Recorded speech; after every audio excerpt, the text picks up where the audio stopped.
میں آپ کو ذرا اس جو انسانوں میں سے انسان دشمنی کا جن کا سب سے بڑا رول ہے، میں ان کی 2000 سالہ تاریخ کا آپ کے سامنے نقشہ رکھنا چاہتا ہوں۔ ان 1400 سال کا تو میں نے صرف 4 آپ کو پوائنٹس بتائے۔ موسیٰ سے عیسیٰ تک 1400 برس علیہ الصلوۃ والسلام، 2 مرتبہ عروج، 2 مرتبہ زوال، اشیریوں کے ہاتھوں پٹوائی، بابلیوں کے ہاتھوں پٹانا، گریکس کے ہاتھوں مرمت، رومنز کے ہاتھوں مرمت۔ یہ جو 2000 سال ہیں، کیونکہ اب تو ظاہر بات ہے 21ویں صدی شروع ہو گئی، 20 صدیاں حضرت مسیح کو پوری ہو گئی۔ پہلی بات نوٹ کیجئے، حضرت مسیح کی پیدائش ہے سن 1 قبل مسیح۔ یہ نقطہ آپ نے کبھی سنا ہے یا نہیں؟ جب ملینیم کا سلسلہ شروع ہوا تھا پچھلے سال، تو میں نے بیان کر دیا تھا کہ ایک عجیب حساب کے اندر انہوں نے غلطی کی ہوئی ہے۔ حضرت مسیح کی پیدائش ہوئی 25 دسمبر کو، سن انہوں نے شروع کر دیا، جو اس کے بعد جنوری آئی تو پہلا سال شروع ہو گیا۔ اگر جنوری سے پہلا سال شروع ہوا تو یہ 6 دن جو ہے تو اس کے پچھلے سال میں تھے، لہذا کہا جائے گا کہ Jesus Christ was born 1 year before Christ BC۔ تو 1 قبل مسیح میں حضرت مسیح کی پیدائش ہوئی۔ یہ آخری اسرائیلی نبی اور رسول۔ یہودی علماء کی مخالفت، دشمنی، سولی پر چڑھوا دینا میں بیان کر چکا ہوں۔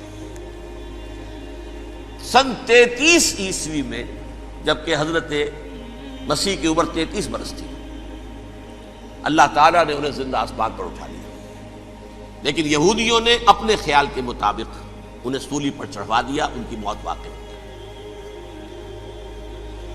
اگرچہ اس کے بعد یہ اختلاف ہے ان میں، یہودی کہتے ہیں وہ سولی پر چڑھ گیا، ختم ہوا، مر گیا۔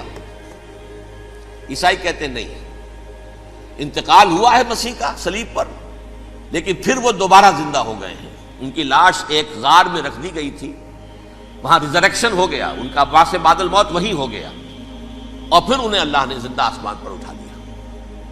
تو ہمارے اور عیسائیوں کے درمیان نوٹ کر لیجئے، یہ چیز مشترک ہے کہ حضرت مسیح آسمان پر زندہ اٹھائے گئے۔ فرق کیا ہے؟ وہ سمجھتے ہیں کہ سولی دیے گئے، سولی پر مرے، پھر زندہ ہوئے، پھر گئے۔ ہم سمجھتے ہیں کہ نہیں، وما صلبوہ وما قتلوہ، انہوں نے نہ صلیب دے سکے انہیں اور نہ انہیں قتل کر سکے، بل رفعہ اللہ الیہ، اللہ نے اٹھا لیا۔ پھر ہمارا اور یہ اس کا عیسائیوں کا ایک اور اتفاق ہے، سیکنڈ کمنگ آف جیسس، حضرت مسیح دوبارہ آئیں گے۔ یہ عیسائیوں کا بھی عقیدہ ہے اور ہمارا بھی۔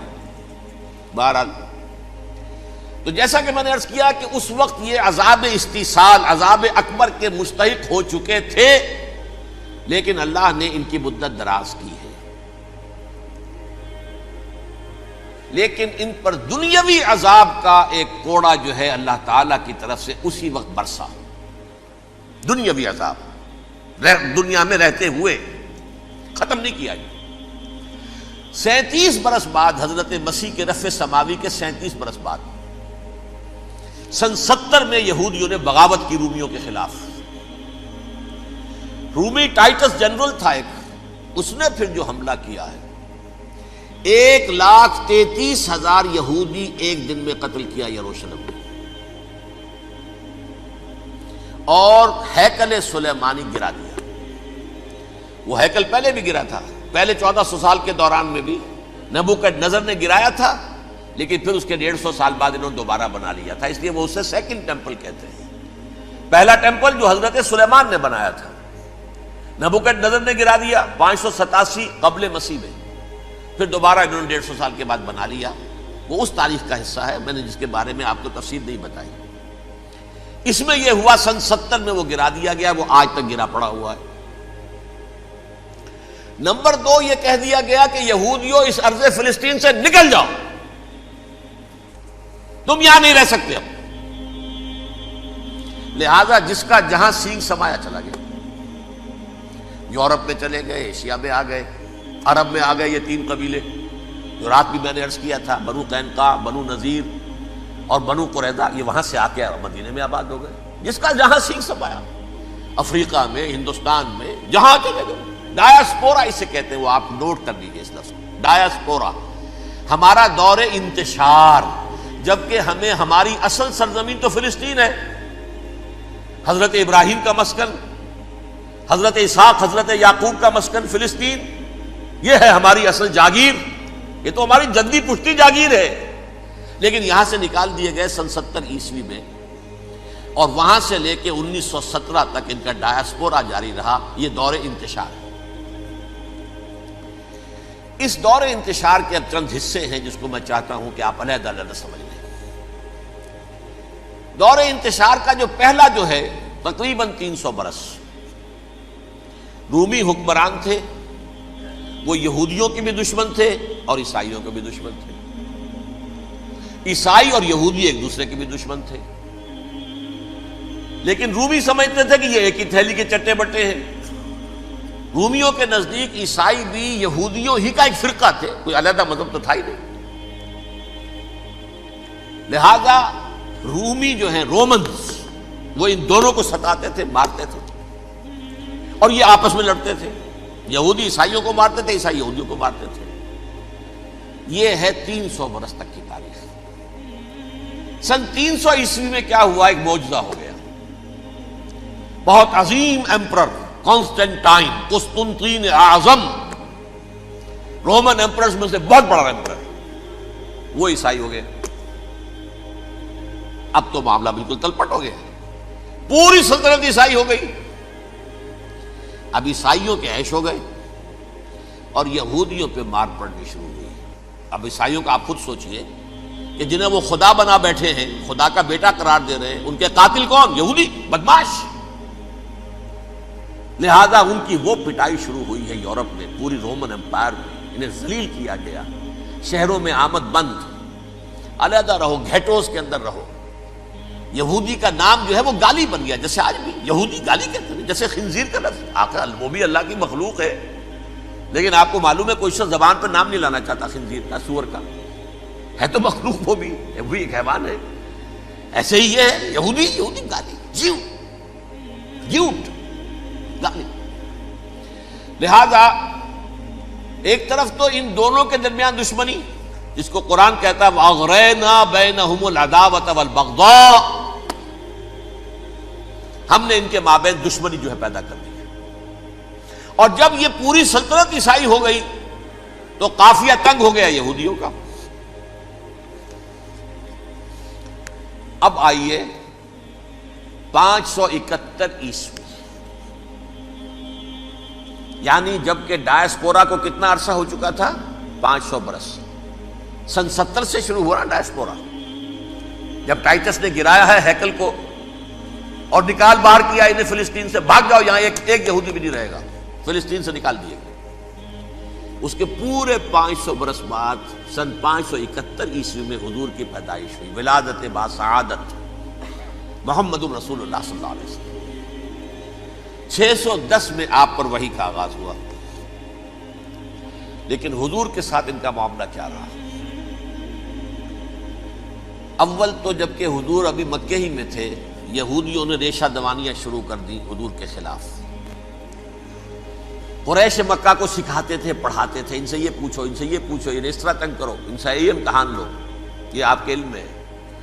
سورہ بنی اسرائیل میں، سورہ کہف میں وہ سوالات، جو امتحانی سوالات آئے تھے، ذوالقرنین کون تھا، اصحاب کہف کون تھے، تم رسول بنے پھرتے ہو تو بتاؤ، اور یہ روح کی حقیقت کیا بتاؤ، یہ ساری ریشہ دوانیاں کر رہے تھے بیٹھے ہوئے، ابھی وہیں پر حضور ابھی پہنچے بھی نہیں۔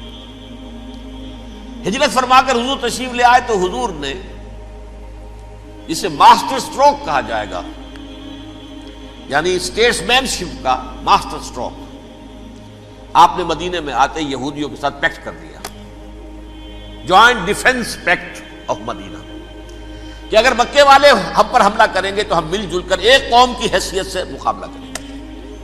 یہ میثاق مدینہ کہلاتا ہے، جس کے بہت غلط معنی پہنائے جا رہے ہیں آج کل۔ بہرحال میں موضوع میرا چونکہ یہ نہیں، میں ادھر نہیں جاؤں گا، لیکن ہوا کیا؟ ہر مرتبہ یہ خیانت کے مرتکب ہوئے، ان نے جو عہد کیے تھے ان سے پھرے، اندر ہی اندر سازش، ریشہ دوانی، حضور کی بدترین دشمنی۔ سورہ نساء کی آیت نمبر 12 میں 14 میں 13 میں فرمایا ہے لا تزال تطلع علی خائنۃ منہم، اے نبی ہمیشہ آپ کے علم میں ان کی طرف سے خیانتیں، بددیانتیاں آتی رہیں گی. اور بار بار وہ مسلسل جنگ کی آگ بھڑکاتے تھے. قریش کو دعوت دیتے، آؤ آؤ آؤ ہم اندر سے بغاوت کر دیں گے، تم آؤ تو صحیح، ختم کریں محمد کو اور اہل ایمان کو صلی اللہ علیہ وسلم رضی اللہ تعالی عنہم اجمعین. لیکن پھر جب وہ آتے تھے تو یہ دبک جاتے تھے، ان میں ہمت نہیں تھی، میدان کے مرد نہیں رہے تھے. یہ سورہ حشر میں ان کا نقشہ کھینچا گیا ہے. کھلے میدان میں مقابلے کی اس کے اندر صلاحیت ہی نہیں. یہ تو فصیلوں کے پیچھے سے، جیسے عورتیں کہیں دیہات میں لڑائی ہوتی ہے تو مرد جو ہے گلیوں میں لڑتے ہیں، عورتیں اوپر سے پتھر پھینکتی ہیں، بس وہ کام یہ کر سکتے تھے. من ورائے جدر، فصیلوں کے پیچھے سے، جنگ میں میدان میں نہیں آ سکتے. بہرحال قرآن مجید میں ہے یہ سورہ مائدہ کی آیت نمبر 64، کلما اوقدوا نارا للحرب اطفاها اللہ. اکثر و بیشتر مواقع پر تو یہ جب آگ بھڑکاتے تھے جنگ کی، اللہ اسے بجھا دیتا تھا. لیکن بہرحال اس کے باوجود جنگیں ہوئی، غزوہ بدر، غزوہ احد ہوئی کہ نہیں؟ یہ ساری اصل شرارت ہوئی. اور اس کے نتیجے میں حضور نے پھر ایک ایک کر کے 3 قبیلوں کو سزا دی. غزوہ بدر کے فوراً بعد بنو قینقاع نکالے گئے مدینے سے، غزوہ احد کے فوراً بعد بنو نذیر نکالے گئے، اور غزوہ احزاب کے بعد بنو قریظہ نکال دیے گئے. یہ تو میں نے آپ کے سامنے رکھ دیا صرف حضور کے زمانے میں ان کا کیا رویہ رہا. دشمن، رات بھی ہم نے وہ آیت پڑھی تھی، لَتَجِدَنَّ أَشَدَّ النَّاسِ عَدَاوَةً لِلَّذِينَ آمَنُوا الْيَهُودُ وَالَّذِينَ أَشْرَكُوا. اہل ایمان کی دشمنی میں شدید ترین تم پاؤ گے یہودیوں کو اور مشرکین. مشرکین بھی بعد میں ہے، پہلے یہودی. حضور کے بعد کیا ہوا اب یہ نوٹ کیجئے، یہ ان کی تاریخ کا دوسرا دور. حضرت عمر رضی اللہ تعالیٰ عنہ کا عہد خلافت ہے. بیت المقدس کا محاصرہ کیا گیا، فصیل بڑی اونچی، شہر اندر سے سیلف سفیشینٹ، حملے کا راستہ کوئی نہیں. محاصرہ طول کھینچ رہا ہے لیکن ان کے پاس رسد بھی موجود ہے، پانی بھی موجود ہے، وہ دروازے بند کر کے بیٹھے ہوئے ہیں. بالآخر اللہ تعالیٰ کی مشیت کا ظہور کیسے ہوا؟ ان کے کچھ علماء آئے فصیل پر، کہا دیکھو مسلمانوں، تم قیامت تک بھی یہاں پڑے رہو گے محاصرہ کر کے، ہمارا یہ شہر فتح نہیں ہوگا. ہاں ایک درویش بادشاہ کے ہاتھوں یہ شہر فتح ہونا ہے، لیکن تمہارے اندر ہمیں وہ نظر نہیں آ رہا. ابو عبیدہ بن الجراح رضی اللہ تعالی عنہ، امین هذه الامہ، ان کا فوراً ذہن گیا وہ درویش بادشاہ مدینے میں بیٹھا ہوا ہے، عمر رضی اللہ تعالی. اب ایک اور عمر بھی ہے جو قندھار میں بیٹھا ہے. نقشہ وہی ہے، سادگی کی حد تک نقشہ وہی، بالکل وہی، اپنی آنکھوں سے دیکھا ہے وہی سادگی. عمر اول، عمر ثانی تھے عمر بن عبد العزیز. اب ایک اللہ کے فضل سے اللہ تعالیٰ ایدہ اللہ بنصرتہ، اللہ تعالیٰ ان کی نصرت فرمائے، دشمنوں کو ان کے مقابلے میں نیست و نابود کرے. انہوں نے ریکویسٹ بھیج دی کہ حضور تشریف لائیے، یہ شہر فتح ہو جائے گا. وہ ہے سفر تاریخی، اتنا طویل سفر، تقریباً 700 میل، ایک اونٹ، ایک خادم، ایک منزل پہ امیر المومنین اوپر بیٹھے، خادم آگے چل رہا ہے، اگلی منزل پہ خادم اوپر بیٹھا ہے، امیر المومنین آگے جا رہا ہے. اور جب پہنچے ہیں تو وہ باری تھی خادم کی. انہوں نے ہاتھ جوڑ دیا، حضور خدا کے لیے تم کیا کہیں گے لوگ، وہ میرا برا حال کر دیں گے، تمہیں شرم نہیں آئی؟ امیر المومنین پیدل آگے چل رہے ہیں نکیل پکڑ کر، اور تم بیٹھے ہو اوپر براجمان ہو. حضرت عمر فرمایا الدور دورک، نہیں باری تمہاری ہے، بیٹھ. اس حال میں پہنچے ہیں. اور پھر یہ کہ ابو عبیدہ بن الجراح آئے ہیں، استقبال کیا ہے تو دیکھا ہے اس حال میں چلے آ رہے ہیں. عمر نکیل پکڑے ہوئے چلے آ رہے ہیں، اور کہتے ہیں کہ کہیں کیچڑ ویچڑ تھا، جوتے خراب ہو گئے تھے، وہ بھی اتار کے ہاتھ میں پکڑے ہوئے، کپڑے تو تھے ہی پھٹے ہوئے. انہوں نے کہا بھی حضرت ابو عبیدہ نے، دیکھیے یہ بڑا متمدن ملک ہے، بڑا مہذب علاقہ ہے یہ، آپ ذرا حلیہ اپنا دوست فرما لیں تب جا کے پیش ہم آپ کو کریں گے. آپ نے فرمایا نحن قوم اعزنا اللہ بالاسلام، ہم وہ قوم ہیں جنہیں اللہ نے عزت دی ہے اسلام کے ذریعے سے. کپڑوں کے ذریعے سے نہیں، دولت کے ذریعے سے نہیں۔ اسی حال میں گئے ہیں، اوپر سے انہوں نے کھڑے ہو کر نشانیاں دیکھی ہیں، اپنی کتابیں کھولی، ہاں یہ وہی ہے، اچھا لو جی سرنڈر، شہر تمہارے ہاتھ میں۔ خون کا ایک قطرہ نہیں بہا اور بیت المقدس فتح ہو گیا۔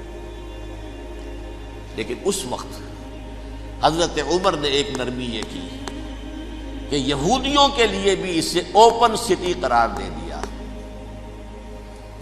یہ احسان عظیم حضرت عمر کا، اس سے پہلے یہودی آ ہی نہیں سکتا تھا، داخل ہی نہیں ہو سکتا تھا، وہاں وہ آ کر وزٹ نہیں کر سکتا تھا، زیارت نہیں کر سکتا تھا اپنے مقدس مقامات کی۔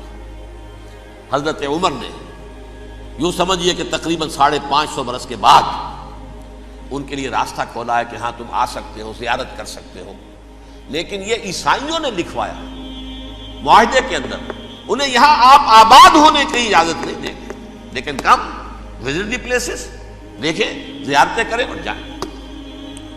یہ معاہدہ حضرت عمر کا ہے رضی اللہ تعالیٰ، جو پھر خلافت راشدہ کے بعد بنو امیہ نے بھی اس کو آنر کیا، بنو عباس نے کیا، پھر جو ہمارے یہ ترکوں میں اندر خلافت آئی تو ترک خلفاء نے بھی اس معاہدے کی پوری پابندی کی۔ فلسطین میں آ سکتے ہیں یہودی صرف زائرین کی حیثیت سے، وہاں آباد نہیں ہو سکتے۔ اب آئیے اگلا دور آیا حضرت عثمان کا دور خلافت۔ یہ ہے وہ وقت کہ اب یہود نے امت مسلمہ کی پیٹھ میں چھرا گھونپا۔ وہ کیسے؟ ایک یہودی عبداللہ ابن سبا اسلام کا لبادہ اوڑھ کر آ گیا، معاشرے کا جائزہ لے لیا، ان میں بنو ہاشم اور بنو امیہ میں جو پرانی کشاکش تھی اس کے کچھ نہ کچھ جراثیم باقی ہیں، اگر ان کو ذرا بھڑکا دے تو مسلمانوں میں انتشار پیدا ہو جائے۔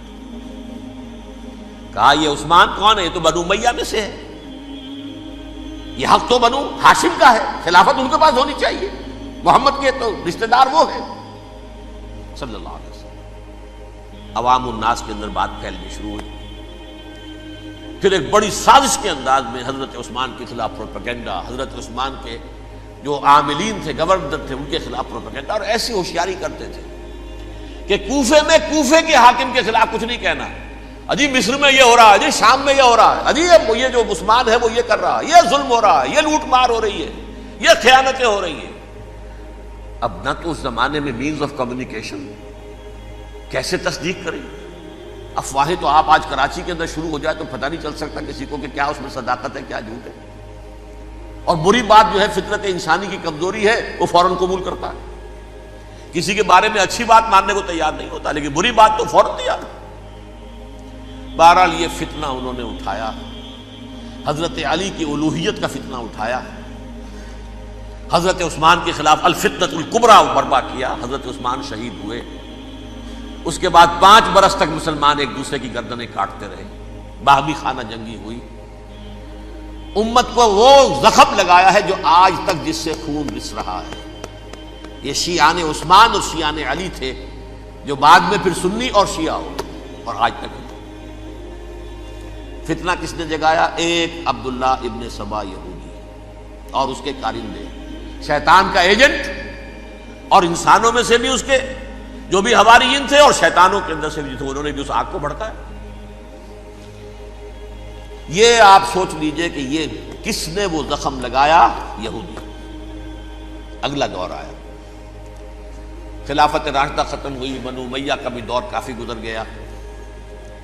طارق ابن زیاد 712 عیسوی میں حملہ کرتے ہیں اسپین پر۔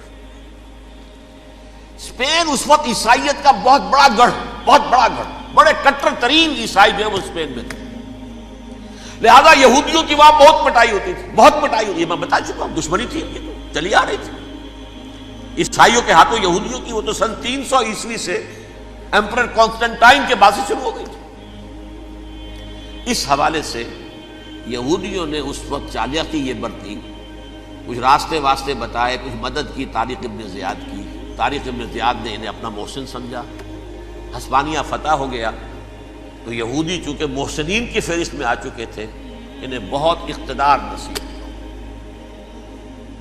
بڑی سپورٹ مسلمانوں نے دی۔ ان کے بڑے بڑے علماء جو ہیں اسی دور کے اندر پیدا ہوئے، بڑے بڑے تھنکرز ان کے اسی دور میں پیدا ہوئے۔ بن گوریون جو کہ ایک وزیر اعظم تھا اسرائیل کا، اس نے یہ لکھا ہے اپنی کتاب میں، Muslim Spain was the golden era of our diaspora. وہ ڈائسپورا جو 70 عیسوی سے شروع ہوا تھا اور 1917 عیسوی تک جاری رہا ہے، اس میں سے گولڈن ایرا ہمارا جو تھا وہ مسلم اسپین تھا. ہسپانیہ میں بیٹھ کر ہم عیش کیے. لیکن وہاں سے انہوں نے اور جو کچھ کیا، یہ تو داستان کے تو بہت سے گوشے ہیں، لیکن میں جس اسٹریٹ لائن میں چل رہا ہوں اس کے اعتبار سے ایک بات سمجھ لیجیے. وہاں بیٹھ کر انہوں نے اب عیسائیت کے پیٹھ میں چھرا گھونپا، پروٹیسٹنٹ مذہب پیدا کیا، تقسیم کر دیا. جیسے شیعہ سنی کی تقسیم، عبداللہ ابن سبا، رومن کیتھولک اور پروٹیسٹنٹ کی تقسیم، یہودی علماء. ہوتا کیا تھا؟ ہسپانیہ کی یونیورسٹیاں ہیں، کارڈووا میں ہے، ٹولیڈو میں ہے، گریناڈا میں ہے، غرناطہ، قرطبہ، تولیتلا، اور وہاں آتے تھے لوگ. فرانس سے چلے آ رہے ہیں نوجوان پڑھنے کے لیے، جرمنی سے چلے آ رہے ہیں، اٹلی سے چلے آ رہے ہیں. 3 ہی ملک قریب ترین پڑھتے ہیں سینٹرل جو یورپ کے ہیں. یہاں پر جو ہے وہ اسلام جو نور پھیلا رہا تھا اس سے بھی مستفیض ہوئے. جہالت کے جو ہے پردے ان کے وہ چھٹے. اس کے ساتھ ہی وہ یہودی وہاں ان کے اندر جو جراثیم داخل کر رہے تھے وہ اس عیسائیت کے خلاف بغاوت تھی جو اس وقت دنیا میں عیسائیت اس وقت تھی. پوپ کا راج تھا دنیا میں اس وقت. یورپ میں جو عیسائیت تھی اس میں ایک طرف بادشاہ تھے، لیکن بادشاہوں کی حیثیت وہاں پر یوں سمجھ لیجئے کٹ پتلیوں کی تھی. اصل قوت پوپ کے ہاتھ میں تھی.